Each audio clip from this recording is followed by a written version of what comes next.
महाभारत का आज मैं भाग 3 लेकर आई हूँ, जिसमें पांडवों के 12 वर्ष के वनवास के बारे में और उसमें होने वाली घटनाओं के बारे में बताया जा रहा है। तो चलिए जानते हैं। महाभारत का तीसरा भाग आरण्यक पर्व यानी कि वन पर्व कहलाता है। यह उस समय की घटनाओं को दर्शाता है जब पांडवों को जुए में पराजित होने के बाद 12 वर्षों के लिए वनवास और 1 वर्ष के अज्ञातवास के लिए वन में रहना पड़ा था। यह पर्व पांडवों के वनवास के दौरान उनके संघर्ष, शिक्षा, साधना और विभिन्न ऋषियों से प्राप्त ज्ञान की कहानियों को प्रस्तुत करता है। जब युधिष्ठिर ने जुए में सब कुछ हार दिया तो उन्हें 12 वर्षों के वनवास और 13वें वर्ष में अज्ञातवास का नियम स्वीकार करना पड़ा।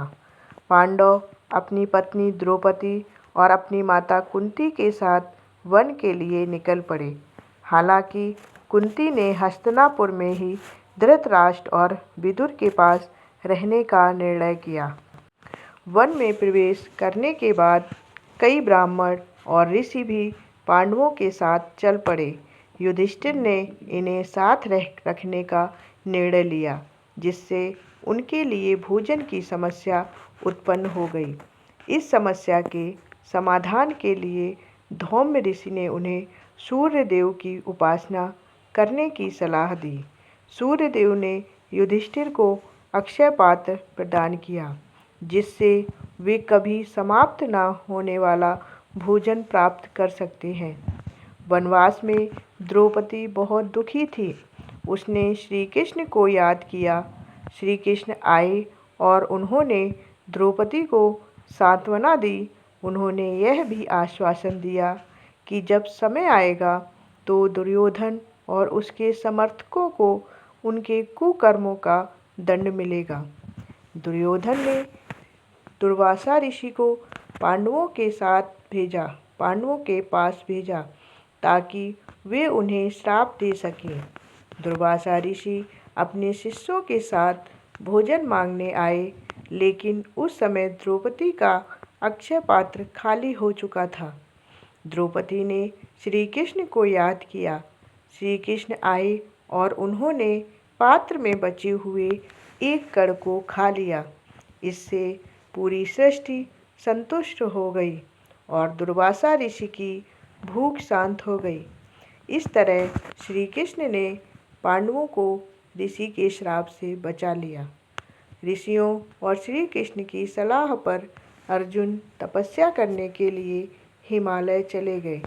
वहां उन्होंने महादेव की कठोर तपस्या की। शिव जी ने प्रसन्न होकर उन्हें पाशुपत अस्त्र प्रदान किया। इसके बाद अर्जुन ने देवलोक जाकर इंद्र, वरुण, यम और कुबेर से भी दिव्यास्त्र प्राप्त किए। एक बार वन में चलते हुए भीम को एक वृद्ध वानर दिखाई दिया, जो रास्ते में लेटा था।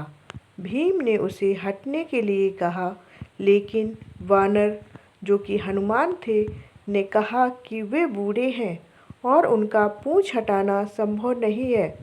भीम ने खुद पूंछ उठाने का प्रयास किया, लेकिन असफल रहे। तब हनुमान जी ने अपने असली रूप का दर्शन दिया और बताया कि वे उनके भाई हैं। हनुमान ने भीम को आशीर्वाद दिया कि वे महाभारत युद्ध में विजयी होंगे। द्रौपदी जब वनवास में थी तो विराट नगर में कीचक नामक एक दुराचारी ने उसे अपमानित करने का प्रयास किया। द्रौपदी ने भीम से सहायता मांगी। भीम ने कीचक को मारकर द्रौपदी का सम्मान बचाया। कौरवों के पक्ष का एक राजा जयद्रथ वन में आया और उसने द्रौपदी का अपहरण कर लिया। भीम और अर्जुन ने उसका पीछा किया और उसे हराकर द्रौपदी को छुड़ाया। वनवास के अंत में एक बार पांडव जल की तलाश में एक सरोवर पहुँचे। वहाँ एक यक्ष ने उन्हें प्रश्नों का उत्तर देने को कहा, लेकिन नकुल, सहदेव, अर्जुन और भीम ने उसे अनसुना कर दिया और जल पी लिया। जिससे वे मूर्छित हो गए। युधिष्ठिर ने यक्ष के सामने सभी प्रश्नों का सही उत्तर दिया, जिससे यक्ष प्रसन्न होकर उनके भाइयों को जीवन दान दे दिया। 12 वर्षों का वनवास समाप्त होने के बाद पांडवों को अपना 13वां वर्ष अज्ञातवास में बिताना था। इसके लिए उन्होंने विराट नगर में छिपने का निर्णय लिया। युधिष्ठिर ने कंक, भीम ने बल्लभ, अर्जुन ने बृहन्नला, नकुल ने ग्रंथिक, सहदेव ने तंतिपाल और द्रौपदी ने सैरंध्री नाम से सेवा शुरू की। अरण्यक पर्व में पांडवों के धैर्य, बल, तपस्या और बुद्धिमत्ता की अनेक कहानियाँ मिलती हैं। इस दौरान वे विभिन्न ऋषियों, देवताओं और असुरों से मिले और कई प्रकार के दिव्यास्त्र और ज्ञान प्राप्त किया। इस पर्व के अंत में पांडव अपने अज्ञातवास की ओर बढ़ते हैं, जिससे महाभारत की कहानी अगले चरण में प्रवेश करती है। धन्यवाद।